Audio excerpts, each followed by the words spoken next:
now that we have downloaded the program, what we're going to do is just right click, because I use WinRar, and I'm going to just extract the file folders here. Now on this particular computer I am running a 64-bit operating system.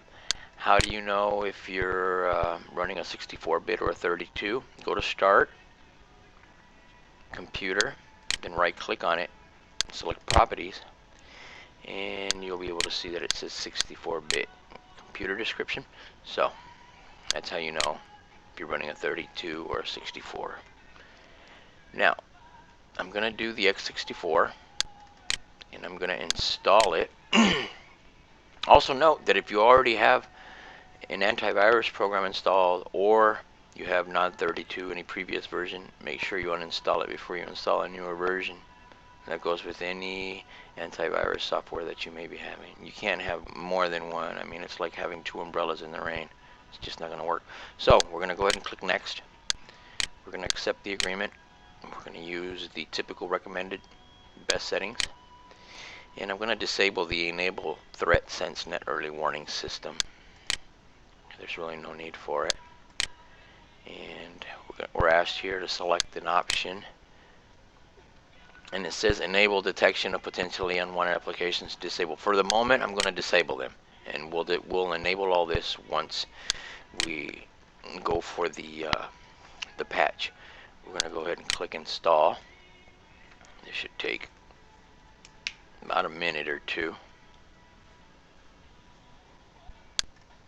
Okay, I'm back. I got a little pop-up that said, do you want to continue with the installation? And I had to click yes. So if you get that little pop-up saying, would you like to continue with the installation, please do so.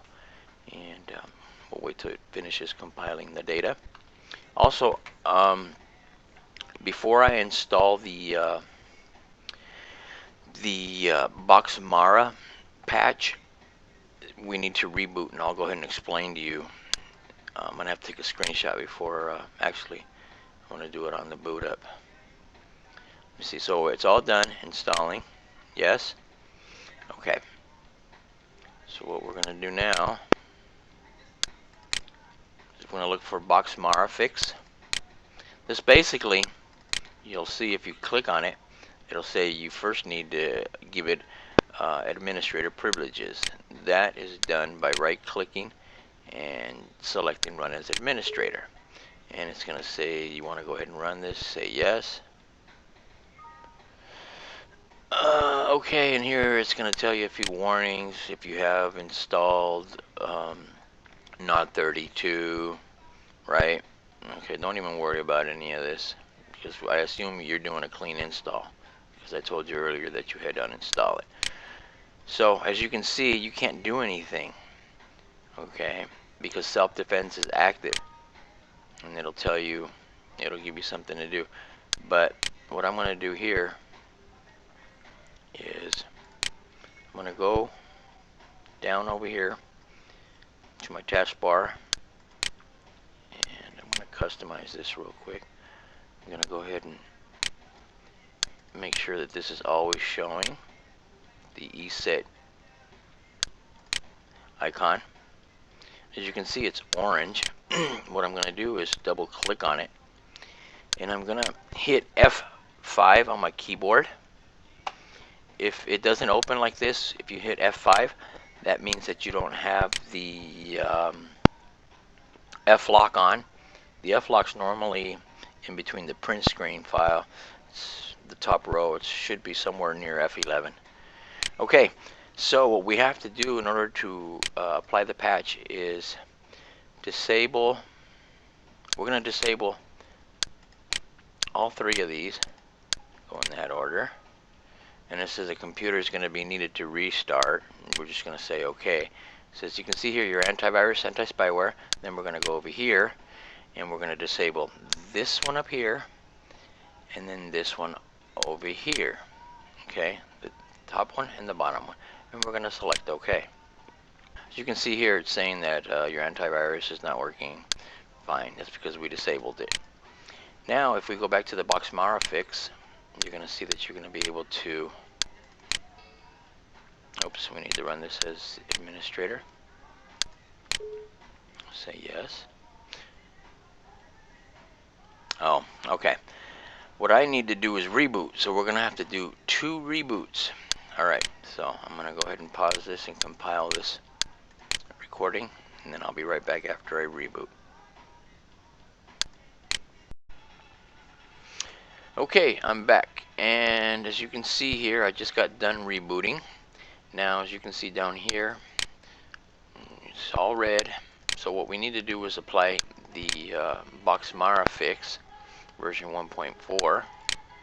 And again, remember that we have to give it administrative rights when we get the little pop-up. For some reason in this tutorial it's not showing up, but I'm going to select yes.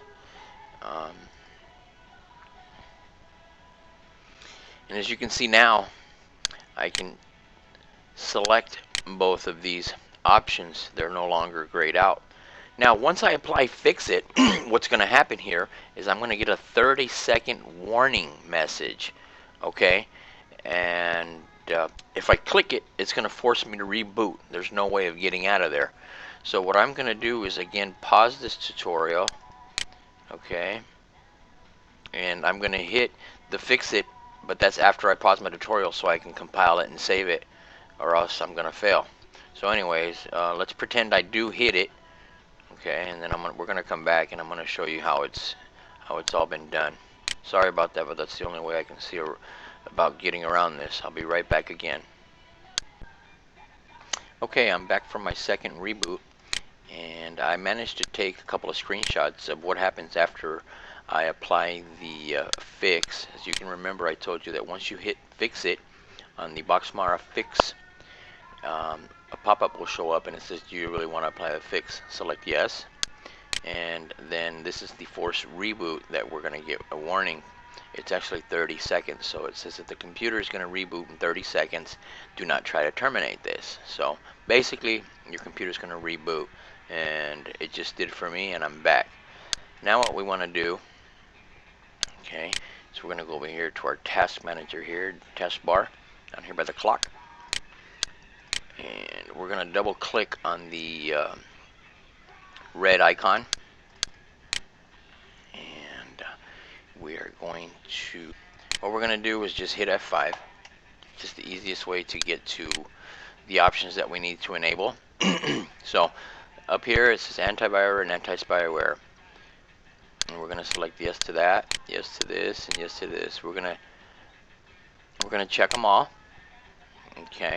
Okay, so we got all 3 of these checked, and then we're going to go to the other one, real-time file system protection, and we're going to enable the top one and the bottom one, and we're going to hit OK. As you can see, this now turns orange.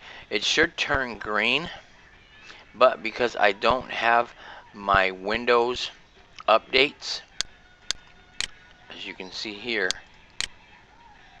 it wants me to run all the updates, and I really don't want to. If you run all your updates, then it'll change to green, but I really don't need it. As long as if it's orange, it's okay, don't worry about it. It's up to you whether or not you want to update it. Sometimes I update my operating system, sometimes I don't. Anyways, what you want to do next is update your virus signature. Okay, as you can see, it says upgrade to full version. Don't worry about that, that's just a glitch. Know that you will always have this working. So what you would do is hit this and it'll start updating. Okay, you see that? So when I hit update virus signature, you only need to do this one time. Once it's updated, it'll say update is not necessary, and then it'll just start updating like 6 or 7 times a day, and it's very, very resource friendly. It's one of the reasons why I started using this back in the day, because I didn't have that much memory or RAM, but now I do. But it's still one of the best antivirus softwares out there. Okay, so with that being said, I'm done. I hope this helped. I try to make it as newbie friendly as possible. Had it been for advanced users, I would have been done in like 6 years ago. Alright, peace.